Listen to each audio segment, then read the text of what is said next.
Welcome back to the Rose City Breakdown. I am your co-host Fuquin, joined by the smart one, Melina Gaspar. Melina, how are you?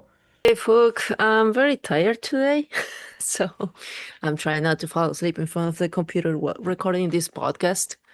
How are you? Honestly, it's been a pretty chill week. This like slow weeks I've had in a long time, so it's really interesting to have that finally.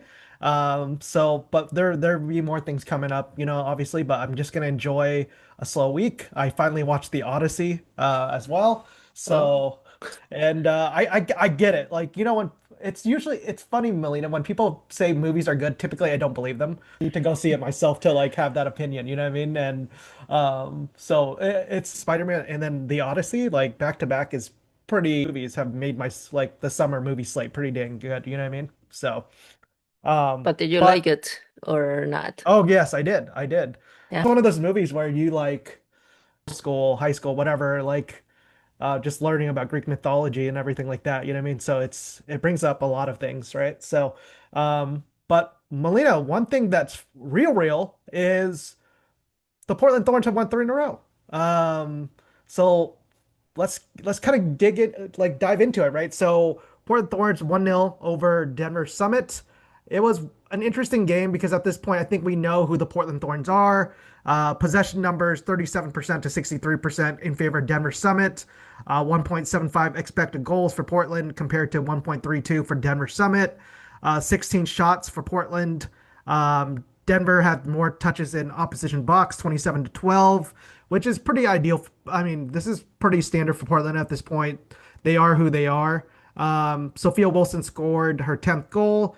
That milestone is her fourth time she's done that in NWSL regular season play.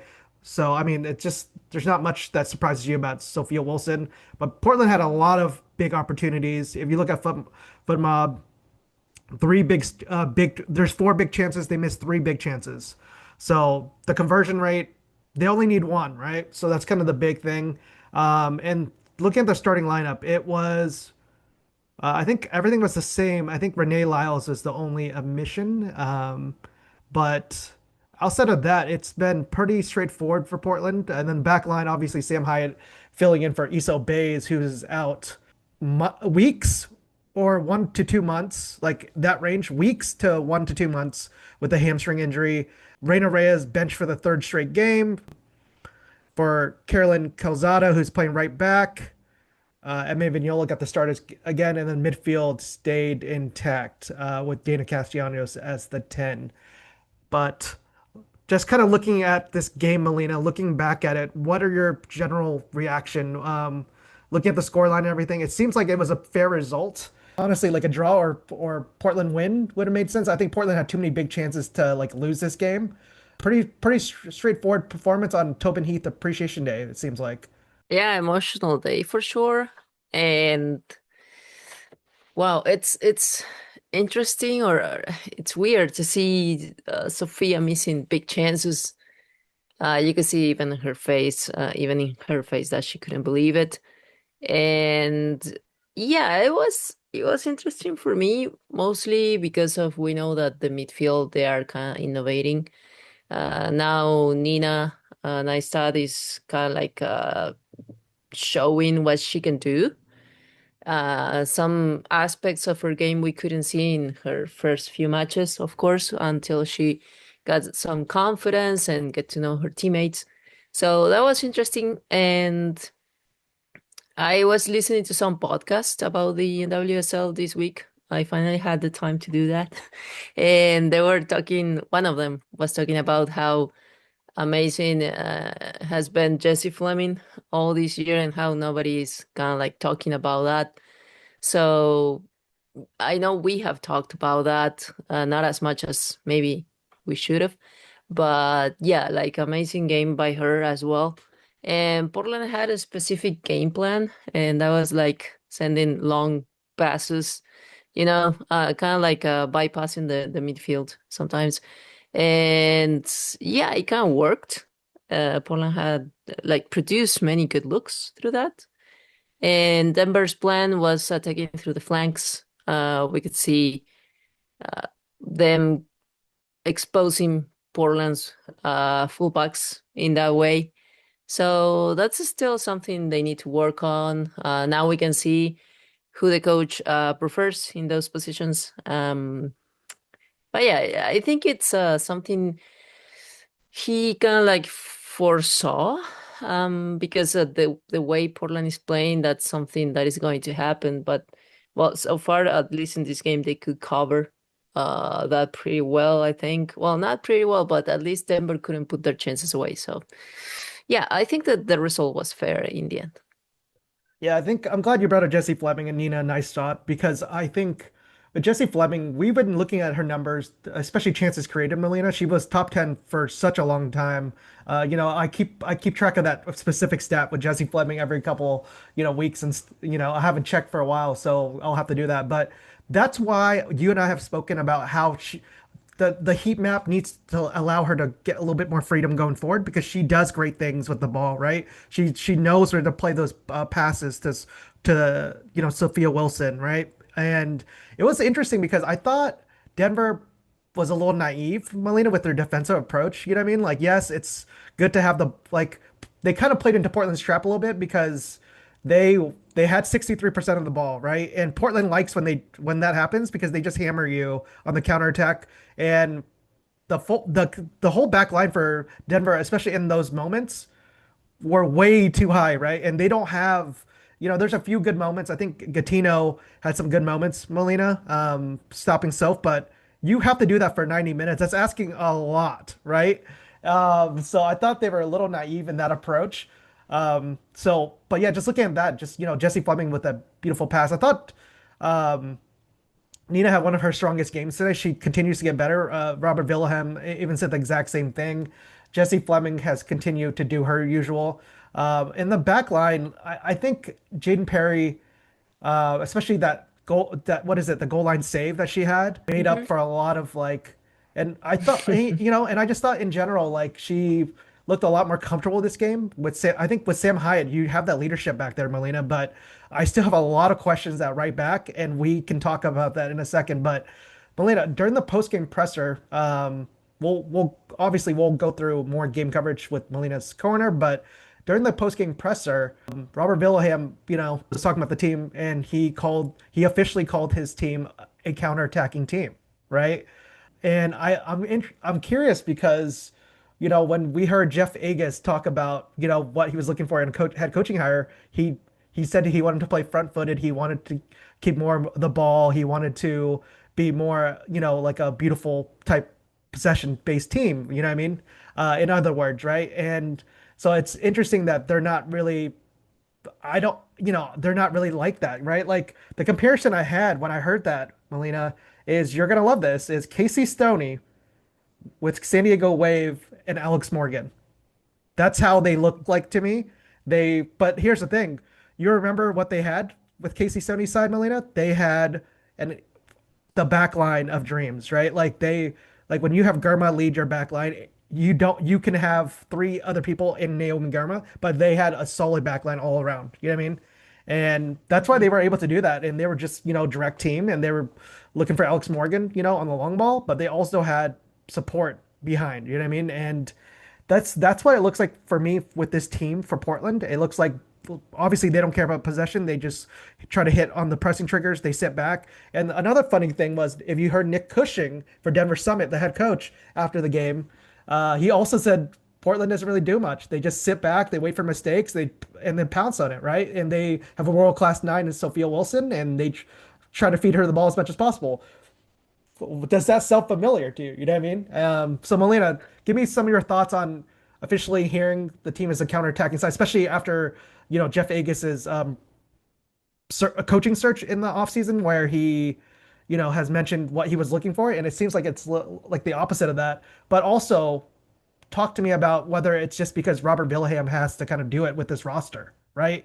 It just seems like his hands are tied. He kind of is forced to play this, and then Nick Cushing's comments as well. So just kind of looking at all that. Well, what are your thoughts just hearing like these comments? Well, no lies were being told there, so it's fine. And It I definitely ain't think the pretty. dream, Definitely ain't pretty. yeah, no, no. And it's fine to recognize, your strengths and your weaknesses. It makes you, I mean, if it's working, well, so be it. Um, I think the dream it's always play like Barcelona. So when you ask somebody what kind of identity the Portland Thorns should have, that's the answer, Mhm. because nobody wants to listen to someone that is behind the Thorns saying that no, we're just going to kind of attack and give the ball to Sofia and that's it. Because nobody wants to listen to that. They want Portland to be dominated. They want to have the ball, play beautiful football and all that. But well, I think one, Vilahamn didn't have enough time to do that. And second, yeah, maybe it's the roster. But to be honest, I don't know how many pieces will the Thorns add next season and who are they going to be. It's like, it's funny. I always, Portland is betting on young talent and Nina, we can see what she can do now. Just we are seeing glimpses and not her full potential. And that's great. But I was thinking about Barcelona, how they signed this amazing fullback, very young fullback that comes from the Netherlands, and she's so young, and she's replacing Mapillion. I mean, it's you're replacing Mapillion. I mean, it's like wow. Yeah. And she, so far, the games she has played, she has been like amazing. It's like, and also they signed this new goalkeeper uh from the United States that nobody pay attention to, and she played last friendly and she was amazing as well. So it's like you can sign young players, uh, but you gotta be very careful with it. You gotta like scout very well. And yeah, if the player is good, just like Olivia, it doesn't matter how young she is. So that's great. It's a good challenge ahead of the scouting team.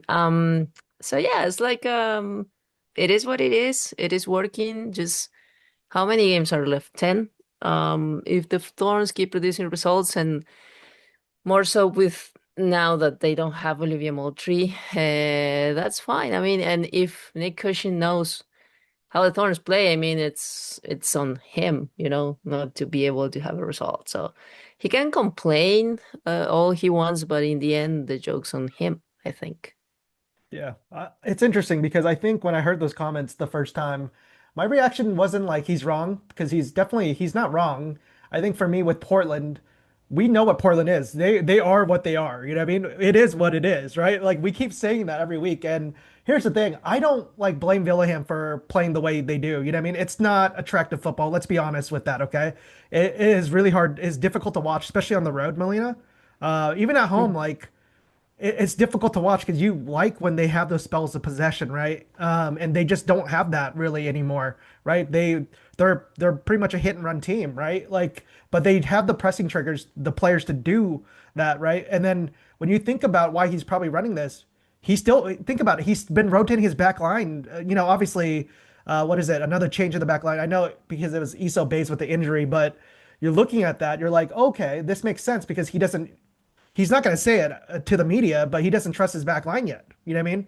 And how do you kind of save your back line? You put more resources in back there. Whether it's Nina, Jessie. Think about how far Pietra Tordin's dropped. To help out the defense, right? You think about Renee Lyles helping out. She's almost a wing back in this at this point, right? So there's a lot of reasons why they're doing this, and it makes sense. And then on the counter, you really only need Soph and Kaya Hanks, Morgan Weaver, Pietra Tordin, and Jessie Fleming to spring them, right? So it makes sense why they're doing it. I have no problem with it. I think the issue I have is can you win a road game like this, right?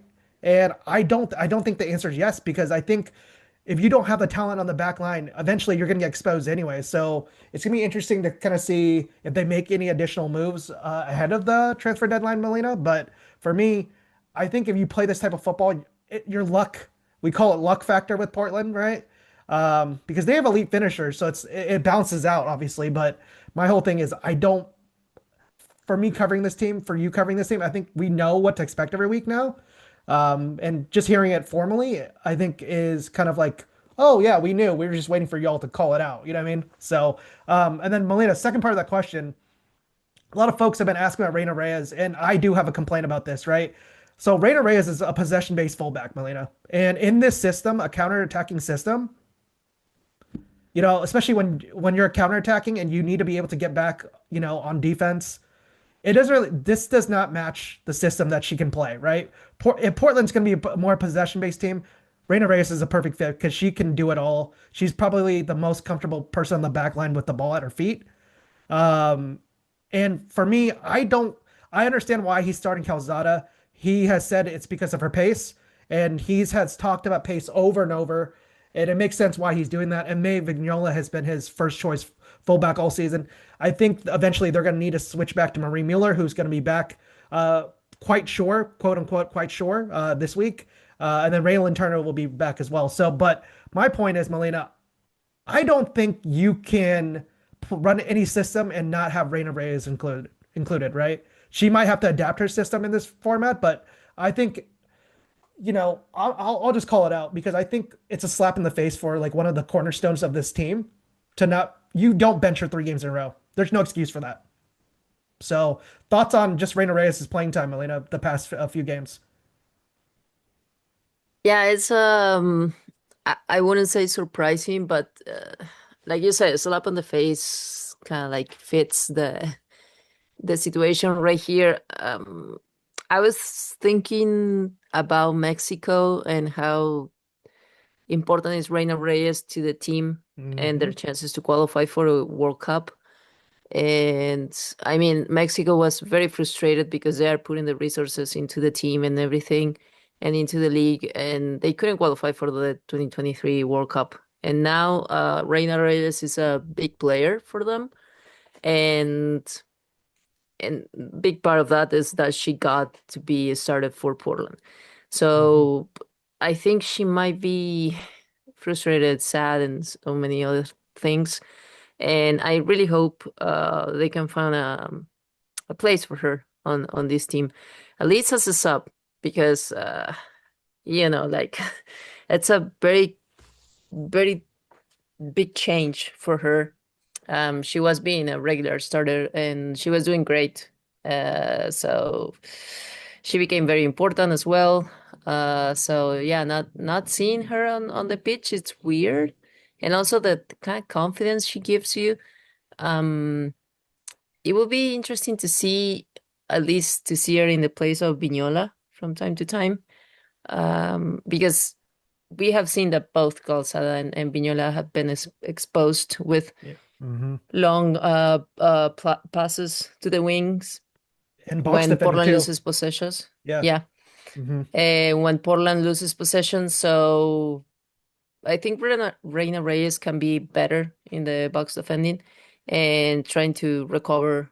I think in terms of speed, I don't know how different Vignola is from Reyna. That in the case of Calzada, yeah, I guess that Calzada is faster. But yeah, I would love to see her at least as a sub 30 minutes, and see what she can do. Yeah. I think it's just a dangerous territory because when you sign her to a contract, what is it, through 2030, Melina?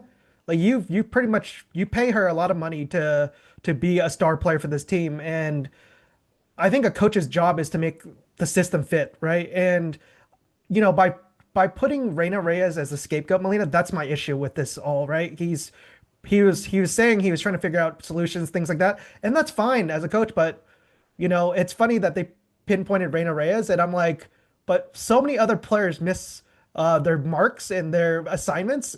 But why is it her? You know what I mean? And when we looked through the film, she was not the biggest culprit by any means during the rough stretch. You know what I mean? So and then Sam Hyatt getting a lot of the blame too. So I understand needing to change it, but you're playing a center back, a fullback. I think you and I have looked at that over the past 3 games, and there's a lot of shaky moments. They're letting her grow through it. So I just kind of find it interesting that they're willing to give her that much time, and this is nothing against any of the players, obviously. This is just what we've noticed, right? So it's gonna be interesting. But I think the final quote I heard was, her and Reyna Reyes to keep fighting and train hard to make sure they're ready when the chance comes again. So that's the tough spell with this high performance sport. So that was the end quote there. And then just kind of review the injury updates. Reilyn Turner will be back this week. Morgan Weaver will be back this week as well. Müller should be back this week. Obaze will be out.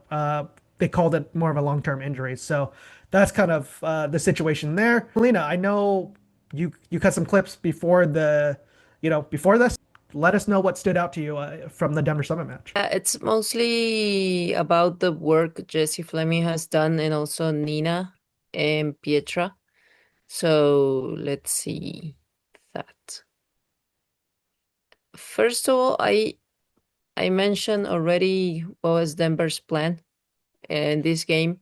And here you can see this long ball here going through to Jazz.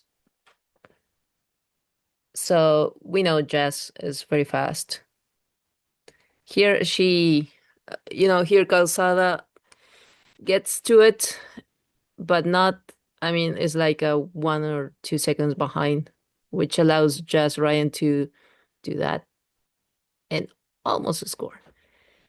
And now again, but to the other flank.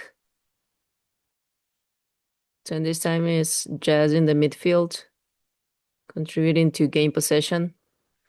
Yeah, that's what I said when I talked about fullbacks being exposed. In this case, is the other one. Here is Denver being exposed. Is the opposite. And it was interesting because many times you would find one thorn open here. And the defense entire like a clueless about this one here. So, and look at all that space. I mean, Pietra should have scored there, but she couldn't. In this case,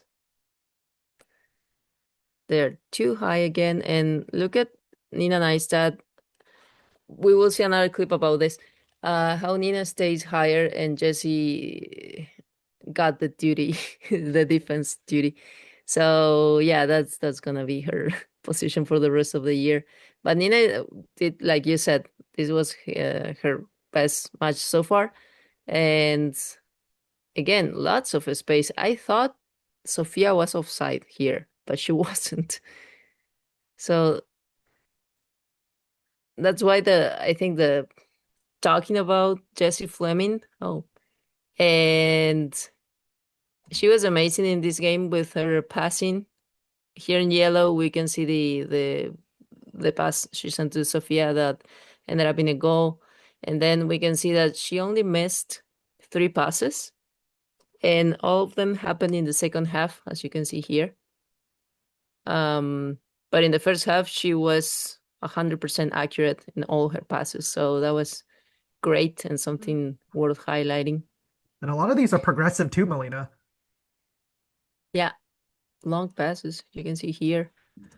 So I checked the ASA website to see her progressive actions, and I could see it, but I couldn't download it because the website didn't work properly. And here's, like I said, Denver had a plan, Portland also, and even though we know Jessie is a midfielder, she stayed lower and would send long passes. Here's to Pietra, and then we have that amazing pass. That was almost a goal. Denver's not like I was talking about this before, right, Melina? Like the fact that they have the audacity to play a high line against Portland's front line is insane to me, right? Like Nick Cushing said all he wants, but my issue with like Melina, you said it properly. You know what Portland's going to do. Why did you not adjust for it? Why are you playing a high line? If they sat back, Melina, you know what I mean? Like with their back line, they would have been just fine. You know what I mean? But they got exposed time and time again. I don't understand the logic behind that. So with Vilahamn, I got to give him credit because he was like, "Hey, we expect them to play a high line. We're gonna punish them eventually, right?" And Denver's not good enough to play through with possession. Like they're not creative enough to go against a low block and against pressing triggers, right? So I thought, I do have to give credit to Portland for that because Vilahamn has known what his team is really good at, and he's kind of tapped into that. I mean, what I think everyone would like to see more possession, but that's here nor there, and that's probably the last time we'll bring up possession. Yeah, and I think part of that had to do with Sonis, that she didn't have the game we expected her to have. And maybe it was because she got that knock on her ankle just minute one. I don't know if that played a big part, but I thought she was going to create more problems, but she didn't. So we were talking about Jessie Fleming and how well she was reading the game. That's why she can intercept this ball and send that pass that would ended up in Sophia's goal. So great definition, low XG, and she did well.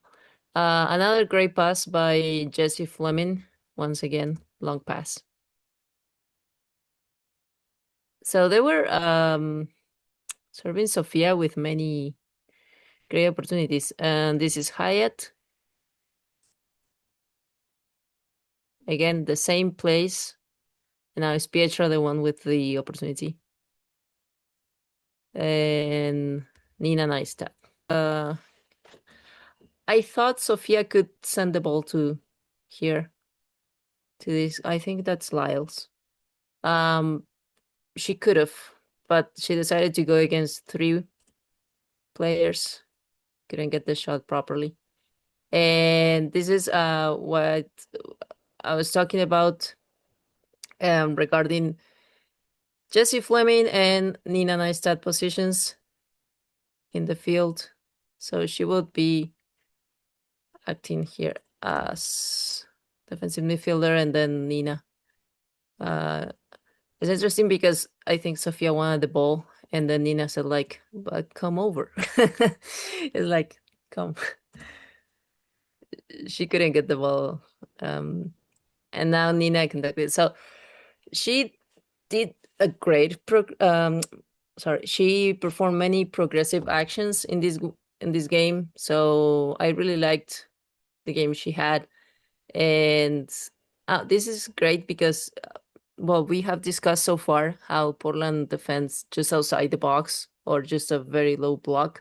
But I think Nina is kind of like they're trying to change that a little bit, because we can see here a defensive action in the middle of the park, and that's important. So Yeah. in this game, we can see here how the defensive actions weren't as lower. I mean, you have many here, of course, but you have many also here, and I think that's progress, if you want to call it like that. And what else? I think I have one more thing. Here. Mm. We talked about Jessie Fleming's progressive actions, but also Pietra Tordin progressive actions. The chart for Jessie Fleming was pretty similar. So in red, you can see the carries, and in blue are the passes. So those are two of the players that Portland is using to do these progressive actions. And that matches the eye test Yeah. on the She field. she is a footballer. She is a footballer. Uh, yeah. So that's it for today. Yeah, Melina, I think the biggest thing you mentioned was Nina's progression, right? And they started using her in the high press a lot more, you know what I mean? Because Jessie Fleming used to be that person for them all the time. And just the fact that they're having Jessie Fleming do it less, I think is really big because she's going to play every minute the rest of the season, barring her health, right? Like, of course, you want her to stay healthy. And this is a good way to do it, have her expend a little less energy, a little less distance per game. And Nina's physicality has really surprised me, Melina. She's been able to match up against these other midfielders, these other forwards even, right? She's been willing to be physical. She's been willing to put her like nose into tackles, foot into tackles, things like that. And that's really impressed me. And her, like you said, her passing, progressive passes have gotten so much better every game. She knows what a trigger she's looking for, what sign she's looking for from her forwards as well. I mean, if this is how she's gonna keep progressing, Melina, like the price tag that they paid for her like makes way more sense more and more as you look at it. Like they need to hit on this transfer, Melina. They have to, right? And she's already. I thought she's progressed a lot faster than I imagined, Melina. I thought it was gonna take her way longer to adjust to the league. She's she is she is making really good progression, really great waves, and I think that's really good to see. But Melina, just kind of looking after the footage, you were talking about the fullbacks still needing a lot of work, especially in their marking and their assignments with especially long balls. But give us, just a few more positives, but also a few more things that you think they need to clean up still. Well, I don't think they have been that integrated into the team's attack. And we know that for fullbacks, modern fullbacks, that's very important.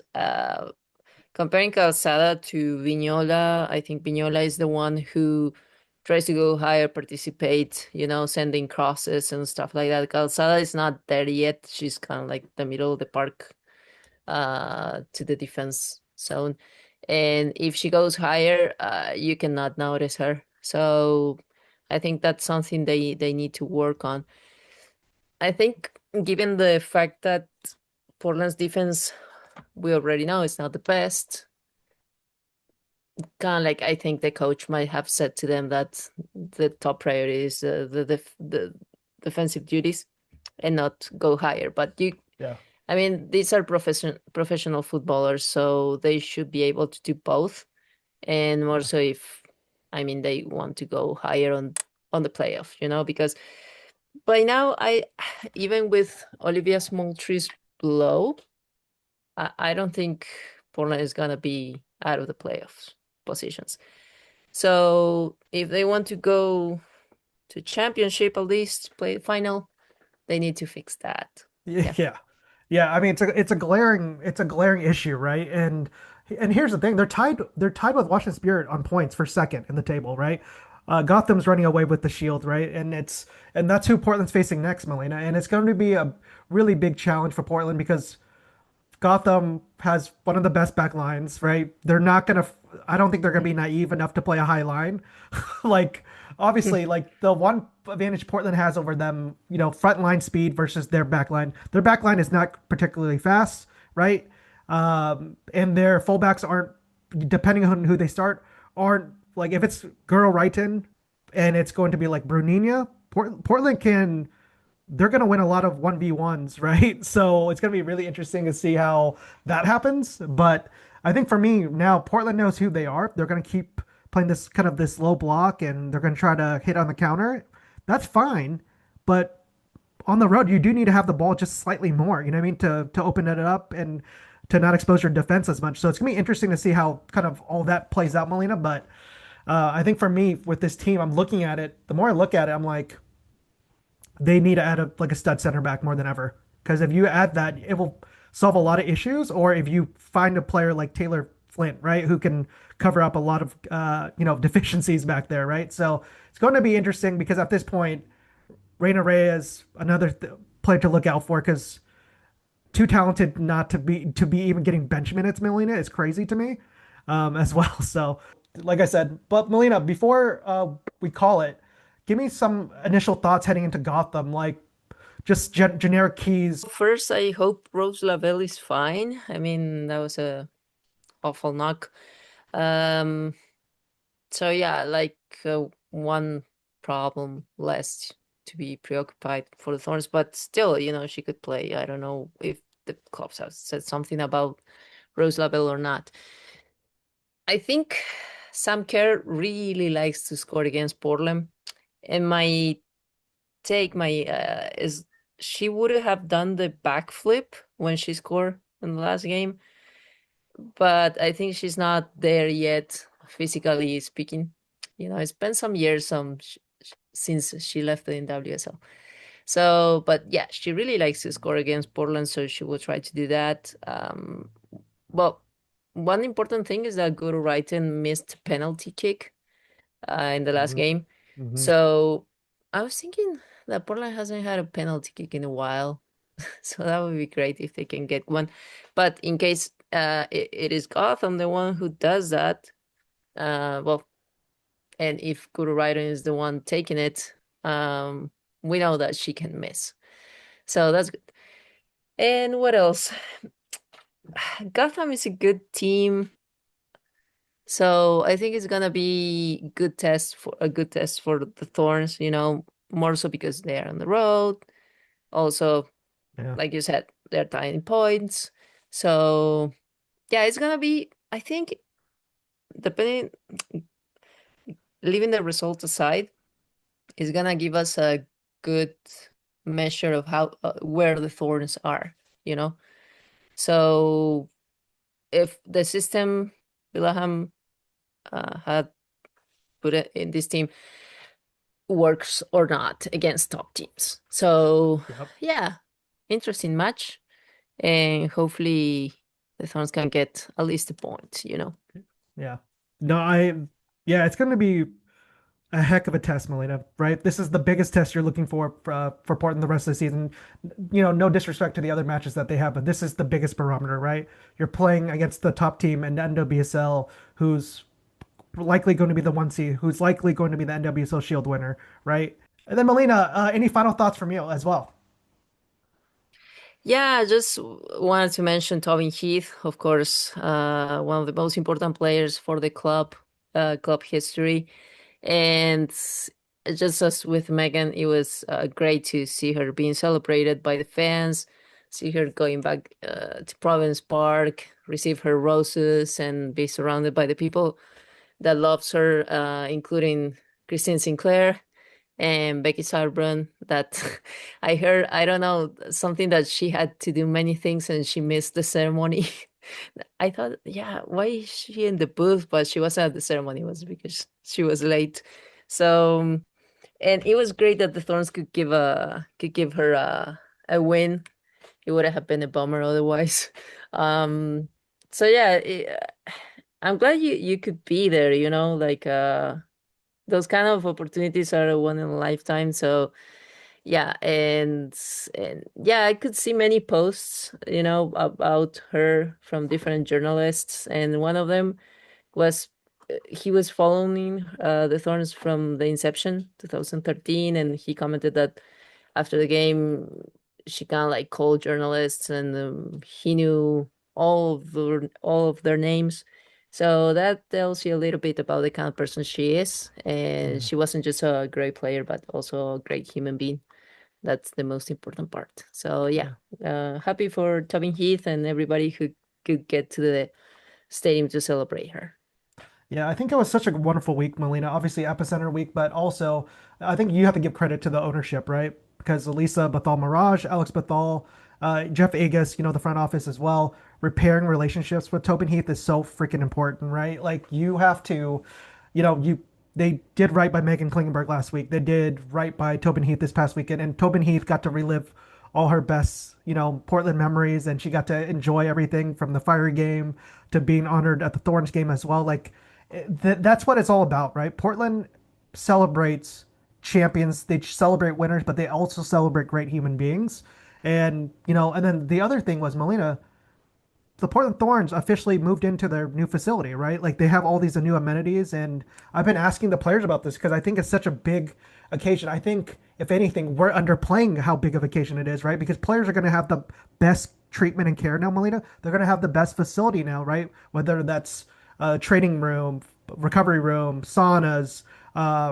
They already have the grass pitch, right? And they have a turf pitch, so when they can prepare for turf games, right? And um, that's what it's all about. These players have deserved that moment. And when I asked Sophia Wilson about that, that's my final thought is how Sophia Wilson said that, that might seem like not a big deal to a lot of folks, but it means a lot to us, right? And that's what matters to me. Like I think when we cover this team, I think we always want like we do it. We obviously the players have a voice through the media, through us, but they also deserve resources, right? And the ownership committed to it 2 years ago and they followed through on it. And if anything, they spent even more money than they were supposed to. So I think it's a really special week. Tobin Heath facility, and obviously the win. So many great things, and it was a great week. And like we said, we we always give credit where it's due, and I'm glad we were able to do that. So, but Melina, thank you so much for hopping on. We have our preview with Anumita Jain from All for 11 and the Nine coming up right after this. We are back with another gigantic matchup in the NWSL. Portland Thorns are heading out east to face the NWSL reigning champions, Gotham FC. To join me this week, I have one of the smartest people I know, Anumita Jain. How are you doing? Thanks for joining me on this podcast. Hi, yeah, I'm doing great. Thank you for having me. Before we get started, yeah, where can folks find your work? I know your work is everywhere. I pretty much read all your stuff like on all the places just because you do such great research. You look into every team in with great depth, and then I know you cover Gotham FC on a weekly basis as well. So I write about women's soccer for All for 11, as well as The Equalizer, the Nine Sports, and American Soccer Analysis. And I also run a newsletter about Gotham called The Bat Signal, which is part of why Phuoc invited me to be on this podcast. And you can find all my work on my Blue Sky, which is at AJ Sportstat. I repost everything there. Yeah. So let's kind of get started with this. I appreciate you joining me, as I said, but let's get started with this because this is another big matchup in the NWSL. I feel like Gotham has been so dominant, especially in the past few months. Can you just kind of talk to us about that? Why have they been so dominant? What has been working for them? What are still things that you're looking at as well, to improve on? Yeah, so Gotham really likes to have control over the game and over the ball. And the way that that has been executed is by having everyone, like from the goalkeeper all the way down to the striker, contribute defensively. So everyone is constantly trying to win possession. Gotham also, I think their preference is to grab a lead early so that they don't have to spend most of the game chasing a goal. So on a broad level, this is like a pretty simple strategy to come up with, right? And so what makes them kind of exceptional this season is the personnel that they're dealing with, right? So in the attack, you have a player like Rose Lavelle, who's just so creative. She's such a visionary on the pitch. And then the three people in front of her are Jaden Shaw, Sam Kerr, and Jordan Dudley, who are also like some of the most like creative and like goal-minded forwards in the world. And so you just have like incredible players up front. And then behind them, you have this like quasi double pivot of Savannah McCaskill and Jalen Howell, the ball back and cleaning things up in the midfield. And then like if anything gets past them, then you have to get through Tierna Davidson and Jess Carter, who are like two of the best center backs in the world. And then finally behind them, the last line of defense is Ann Katrin Berger, who is again also one of the best goalkeepers in the world. So the sort of short answer to your question is like a good game plan, but also personnel who are specifically fit to execute it. Yeah, when you look at this team, right, you're looking at the team from top to bottom, like you said, like the talent's there at every level, the depth is there at every level, right? Like this team is pretty much as a super team as you can get, right? But talk to me about the defense a little bit because you mentioned AKB, you mentioned the back line with the two center backs there. Jess Carter is probably going to be a front runner for defensive player of the year with just the sheer amount of clean sheets that they're putting back there. Where are the clean sheets coming from? Because I know you talk about just like winning the ball back at every level, the high press that they employ at certain times, but also just having the ball the majority of the time as well.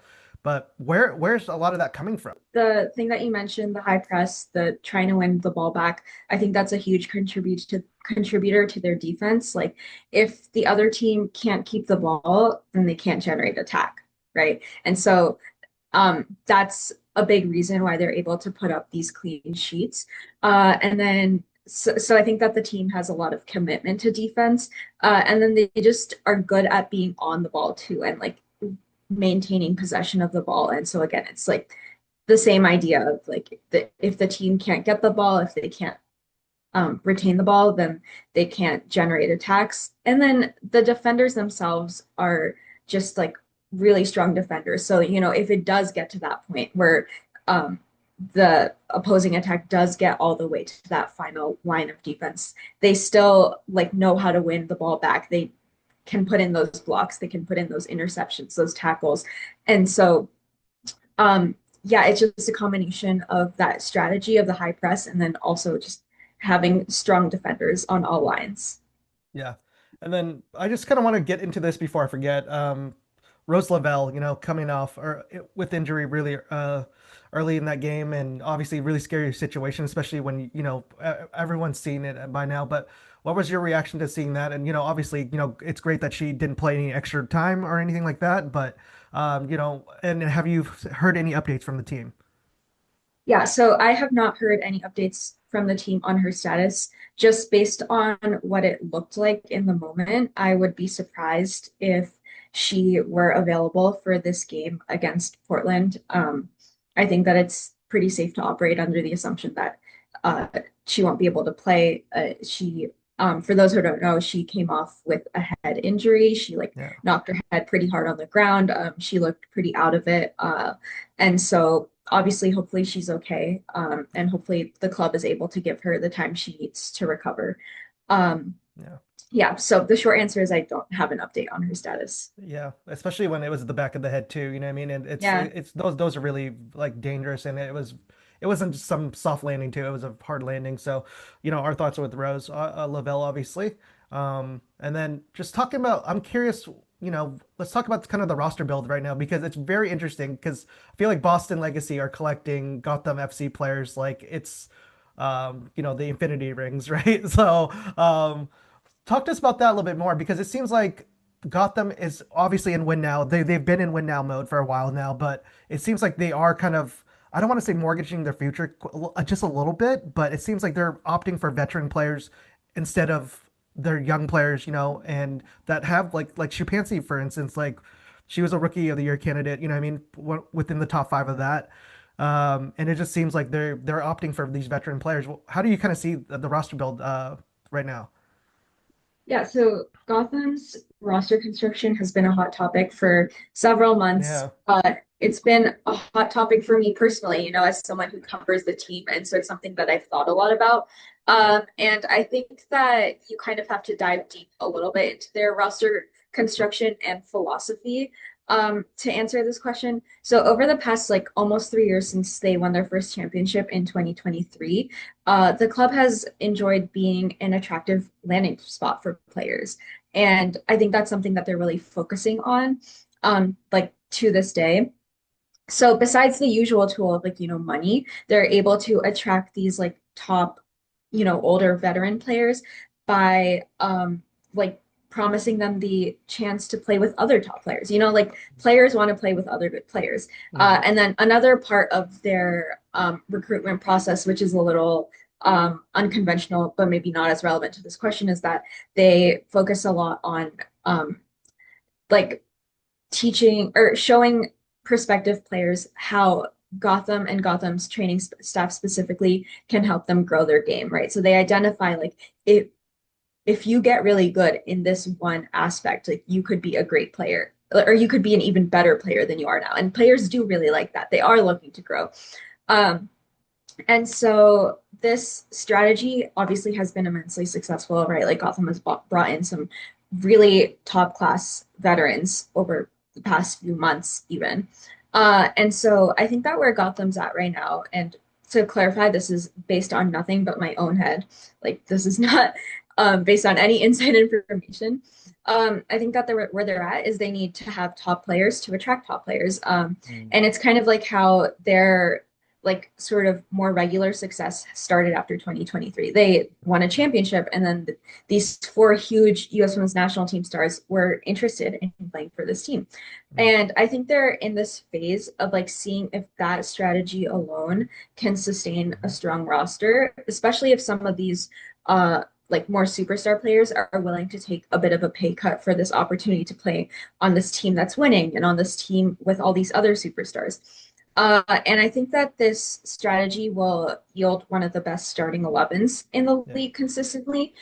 But for a team like Gotham, who's often competing in other non-NWSL competitions, Mhm. and like even in the NWSL as the season gets longer and more teams get added, like depth is something that's really important. And I think that this strategy could be detrimental to developing solid depth and like a solid bench. And Yeah. it could like result in a situation where Gotham is just constantly one injury away from disaster. I think if you're investing all of your resources into putting together like an elite starting 11, you're going to have like you're going to be giving that elite starting 11 most of the minutes that you have available, right? Every professional soccer player wants playing time at the end of the day. Like this is what they do as a job. This is what they like to do. And so I think it would be harder to attract bench players to Gotham. No one's going to want to be a bench player when they know that they're not really going to be getting playing time. Um, and if you're trying to like be among the best of the best clubs, you don't want to be in a situation where there's like a Grand Canyon sized drop off between your starting 11 and your bench. So that's the main reason why I wonder if this strategy could be unsustainable for Gotham. I think that like there are obviously exceptions. Like Tess Bodie, she left Bay FC last week, presumably because her minutes declined there, and then she joined Gotham, where she is not really going to be getting many more, right? But Yeah. she joined because she wants to win, and Yep. now because of that, Gotham has like a pretty solid bench option. Um, so like there are exceptions, but I think generally it might be harder for Gotham to recruit more of that depth in those bench players. And then lastly, I know that there's been a narrative online that Gotham is poor at developing young players, and I think that is not really grounded in reality. I think Gotham, like compared to his peers, is elite at developing players of all ages. It's easy to forget as people who are not as in it that players spend the majority of their time in training during the week, right? Like they're not like they spend 90 minutes a week in a game. And obviously those 90 minutes are really important, right? Like they're not weighted the same as the like Mm, hours that they spend in training. But yeah. um like I think that Gotham is really good at developing players in the Juan Carlos Amaros era. We've seen like players like Delaney Sheehan, like Neely Martin, Jalen Howell, even Jaden Shaw have like career resurgences.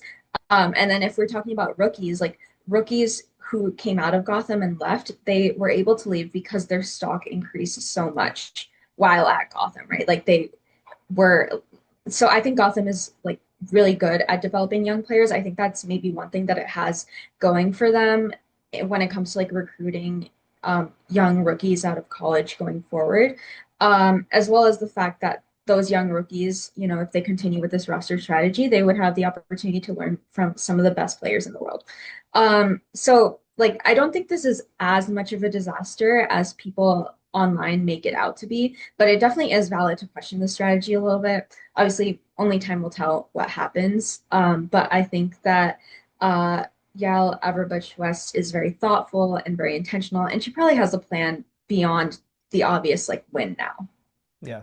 No, I love how you kind of broke that down because I think obviously whatever direction you go with, it's going to be a domino effect for the rest of the team anyways, right? And that's like you said, the stock went up so high with the young players, they were able to, get value for those players. Even, like players like Lily Real, that it's really hard to get those type of players, you know what I mean? So it's going to be interesting to see how they kind of replenish the young talent. And honestly, I think it's a great problem for them to have, right? So especially when you have the starting 11 already, you have the depth already. Now you just need to find the young pieces to kind of fit along with that timeline. So, and then let's talk about Portland, Gotham, right? So Portland's heading onto the East Coast now, and one of the things I think people have to realize is Portland home versus away is a completely different team, right? They're going to play the exact same type of football, but they are very bad at it on the road for some reason, right? So we'll get into the numbers in a second, but I when we look at the first result, it was a 2-2 result. But if you look at the metrics, the XG, I think Gotham outgenerated Portland by like almost like an entire goal. Portland did have more shots and things like that, but possession numbers, Portland at 37%. We're, at this point, are accustomed to seeing Portland with low possession numbers. They become very counterattacking and very, back-footed, and they rely a lot on generating turnovers. And against Gotham, that was kind of really it, right? The 2-2 result. Both teams kind of took advantage of really bad box defending and really bad giveaways, right? So, what were your thoughts initially on the first match? I mean, I think that that first match was a really weird game for so many reasons. Like on Gotham's side, Sonnet went down pretty early, and so that kind Yeah. of shook the team up. And then on Portland's side, there was Yeah. that Jaden Perry red card in like around the 60th minute, I want to say. Yeah. And so that affected how Portland was able to play the rest of the game. Um, so I think that like of all the games that each of these teams has had this season, that one is perhaps the one that each should be taking the least away from, just because it was such an odd situation.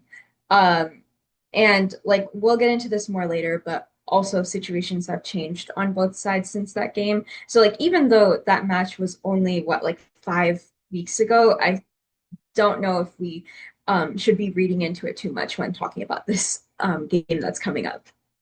Yeah, I think for me, like I think this game will kind of determine, the outcome through metrics, right? The stats, right? And the one thing I always look at for Portland, I know Robert Vilahamn has already said this on record multiple times, but he doesn't care about possession, right? Like he just cares about the pressing triggers, making sure they get home and things like that. And he said he called Portland Thorns a counterattacking side, right? And that was the first time we heard it on record because, I know when Jeff Agus made his hire, he wanted the Portland Thorns to play nice football, attacking football. And it's really hard to do that when you don't have the ball that often, right? You're just hitting on these quick counters and things like that. But here's the thing. Has it worked for Portland? Pietra Tordin is having a career season, right? Olivia Moultrie went down, and she was already on pace for a double-double season as well. So both teams, like you said, are already missing big, big pieces, right? And this game's going to be completely different because of those pieces gone. But I'm looking at the analytics and especially for the stats. Portland's XG differential isn't very good either, right? So how much luck factor can you take on the road? Portland has not taken a lot of, and then you look at their road record; they don't have a winning road record either. So they just before they beat Boston on the road, they were on a five-match losing streak on the road, right? So there's a lot of things against Portland in this match, and I think this game could get really ugly really fast depending on how they handle Gotham's attack, how they handle box defending, because that's been a big struggle. But what metrics and stats have you looked at for this game that will kind of determine the outcome for both teams? Goals. Like to be a little bit more specific, I feel like this is a matchup, as you mentioned, between a team that has been really direct this season and a Yeah. team that has been very possession based. And so the benefit of being like direct and counterattacking, especially if you're the Portland Thorns and you have these really speedy and skilled attackers, is that you can nab a lead out of absolutely nowhere. So I think that for like this particular matchup, the key for Gotham is to limit those transition moments. And that is like a lot easier said than done with the players that Portland has on the front line. And then on like on the other side, the benefit of being more possession based is that you have control over the ball and how the game is going. Mhm. And so on the flip side, like Portland will, if they don't find these transition moments, then they will have to break through Gotham's lines, which might be a little bit more difficult. And so I imagine that they like that'll be a goal of theirs is like to constantly put pressure on that back line. But like, and we hinted to that, like we alluded to this a little bit before, but one thing that's really different from the last matchup is that both teams have lost their playmakers, right? Portland Yeah. will be without Olivia Moultrie after she tore her ACL earlier this month, and Gotham will presumably be without Rose Lavelle. So both teams will have to make adjustments in their attack, and I think Portland has the edge here because, like, one, they've had a lot more games to adjust to their new normal, right? I think they've played like 3 or 4 games Mm. since Moultrie got put on SCI, and Gotham has played zero, well, a half, depending on how you want to put it. And then two, like Portland has these really speedy and technical attackers and like Wilson, Tordin, and now Kaya Hanks, who can really make a goal out of nothing. I think that Gotham's attack will really struggle this game, right? Because like every year at the beginning of the season, Gotham's attack struggles. They are working on finding their chemistry. And now, no matter what, like there will be a new person in that front four with Rose Lavelle missing. And so I think that Portland should take this opportunity to like be a little less defensive. Like I think that they won't have to be as defensive and they can funnel more energy into their attack. I also think that this weekend's game against Angel City showed that Gotham's attack can really struggle if you clog up the middle of the pitch, and I would imagine that Portland has taken notice of that. Yeah. I'm curious what you saw technically from Gotham after Rose Lavelle went off, right? Like what, because they brought on Mandy Freeman, right? And it Yes. looked like there was a kind of like a formation shift a little bit. Like, is that what you noticed as well? Like, what kind of changed after she came out? So I think theoretically, after Rose Lavelle came out, they moved Jaden Shaw, who was Yeah. playing at left wing, to the 10, where Mm, Rose Lavelle was. And then they moved Guro Reilyn, who was playing at left back, up to left wing. mm. And then Mandy Freeman took over that empty spot at Okay. left back, right? So there were two players playing in brand new positions, and or not brand new positions, but new to this season, new to this team. Uh, and I imagine that that's something that's pretty similar to what we'll see from Gotham on Yeah. Friday. Again, assuming that Rose Lavelle is not able to play. And so like for example, Guro Wright and Jaden Shaw had developed this really good chemistry on the left side, like Yeah. playing off of each other along with Savannah McCaskill. And now that's like the, now they're in completely different positions. And Yeah. Jaden Shaw, even though she does like to drift central, like she was never really playing a true 10 role. Like she was asked to play Yeah. in the second half of this game. And so they couldn't play off of each other in the same way.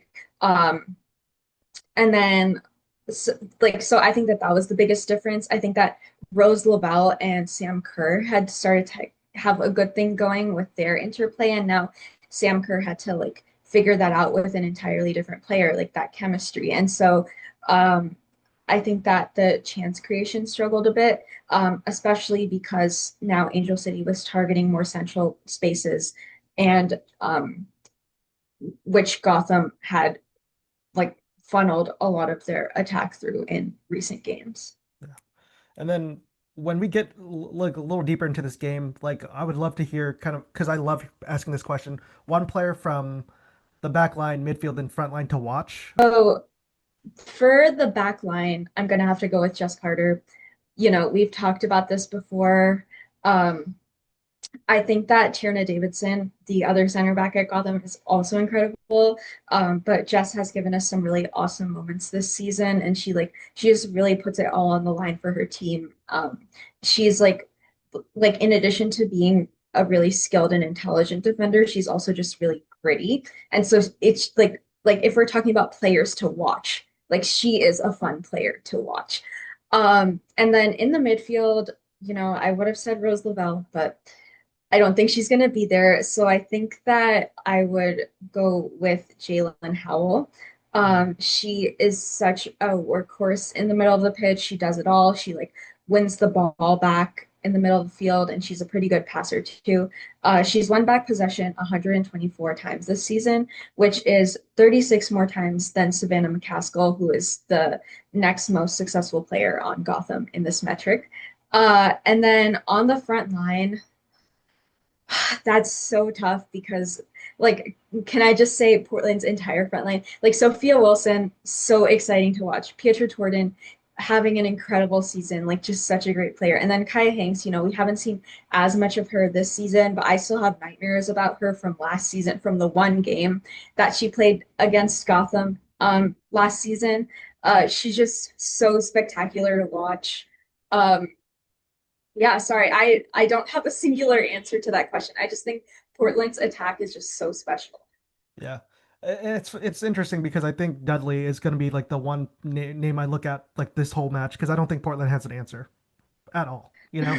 And it's okay because I think Vignola is going to be the one matched up, and I think Vignola gives Portland their best chance to defend her, and that's okay. And then Sam Kerr is just so crafty in the box. Like I don't with Portland center back issues, it is going to be a long night for that team. So they may, like you said, clog up the middle even more and just give out, the width to Gotham and make Gotham play the crosses in the box as much as they can. So it's gonna be really interesting to see how Portland plays that. But Portland, like you said, does have Kai Hanks back. They're gonna have Morgan Weaver back as well for this game, and then Marie Müller should be back from injury as well, according to Robert Vilahamn.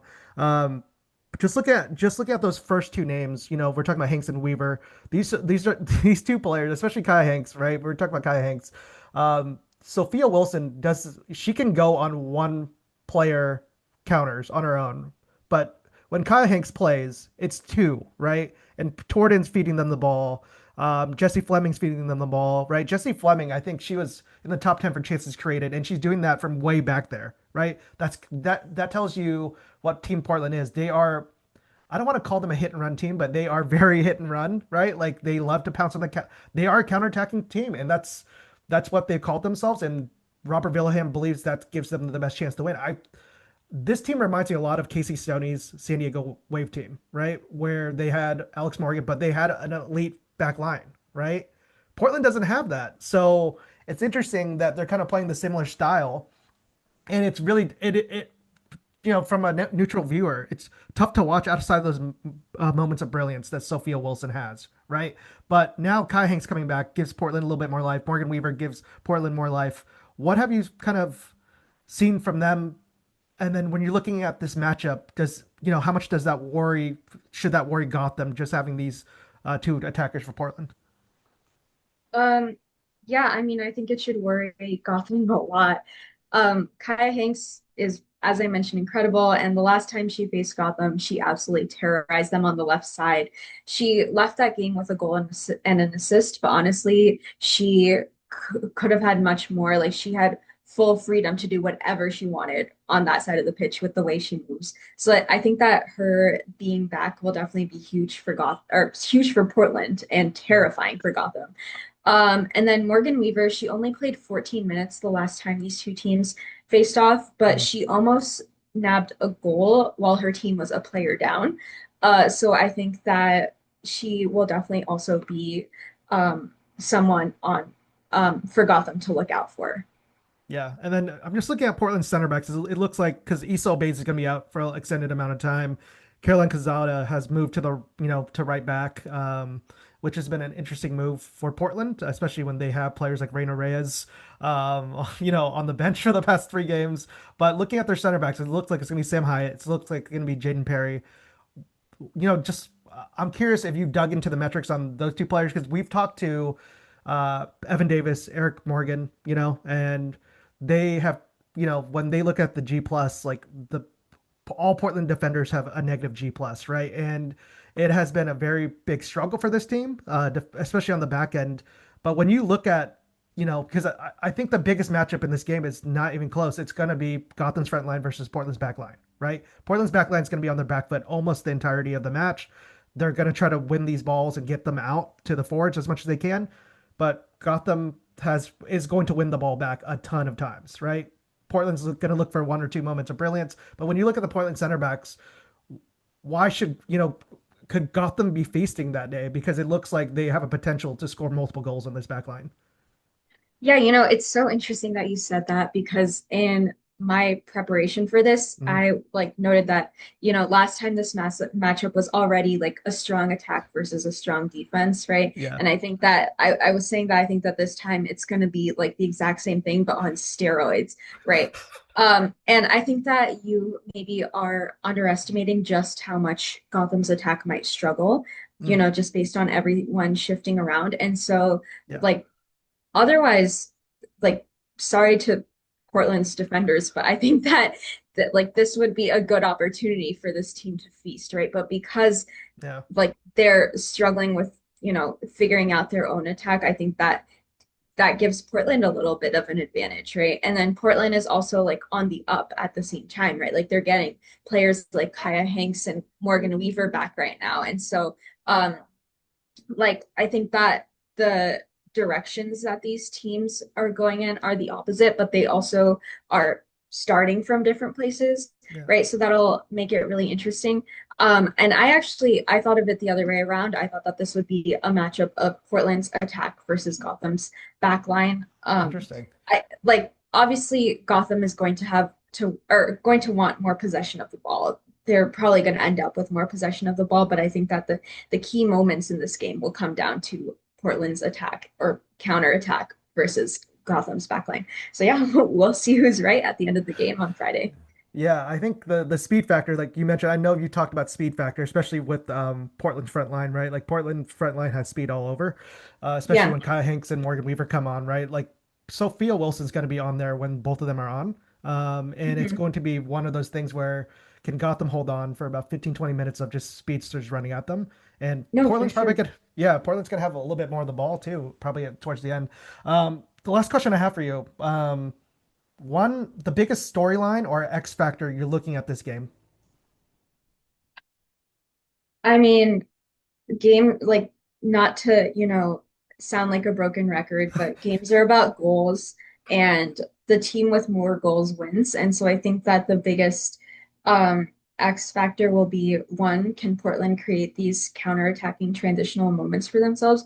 And two, can Gotham defend against those moments? Yeah. Because I would say that that has been the biggest weakness that they've shown this season is like defending on transition. Gotham, like Tierna Davidson is pretty fast, but beyond that, Gotham doesn't have a very fast back line.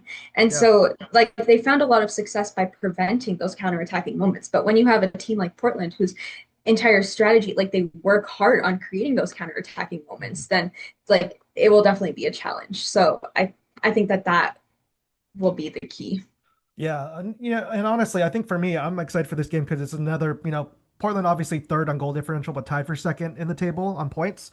It's really another 1-2-ish matchup for Portland. This is like I think their third time they've done this season, and for me, these are the games that I think everyone's excited to cover because it, has so many stars from both sides and everything like that. And Portland going East Coast, and especially with a lot of momentum, right? Because they're riding win streak. They just honored Tobin Heath. They just honored Megan Klingenberg, right? So they have so many things going for them. They just officially opened their facility, with all the amenities for the players, right? They've been training on the pitches for a while. So Portland's riding a lot of momentum.